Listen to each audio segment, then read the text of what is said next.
بسم الله الرحمن الرحيم. هعمل لكم بطاطس في الفرن. مقادير كيلو بطاطس مقطعة شرايح بالشكل ده. بصل وتوم، بصلة متوسطة مقطعة شرايح، معلقة توم مفروم، نص كوباية شوربة، كوباية عصير طماطم مقلبة فيها معلقة صلصة كبيرة، معلقة كبيرة زيت زيتون، ملح وفلفل وبهارات. نجيب الصينية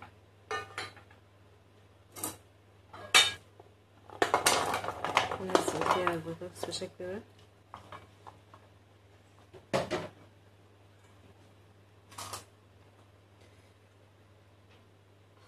بعد كده هنحط شرايح البصل والثوم البطاطس بالشكل ده. بعد كده هنحط معلقة زيت الزيتون،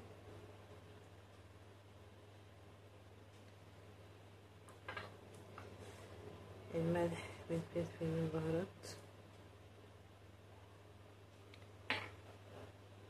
هنحط كوباية عصير الطماطم اللي مقلبة فيها معلقة صلصة طماطم، معلقة صلصة طماطم كبيرة،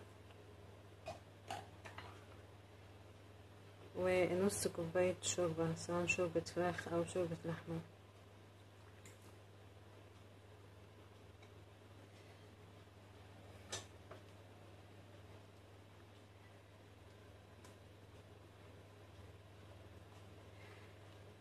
هنغطيها كده بعصير الطماطم، وبعد كده هنغطي الصينية بغطا أو بورق فويل وندخلها الفرن ونسيبها لحد ما تستوي. قبل ما تستوي ب10 دقايق بنرفع الغطا ونسيبها عشان تاخد وش من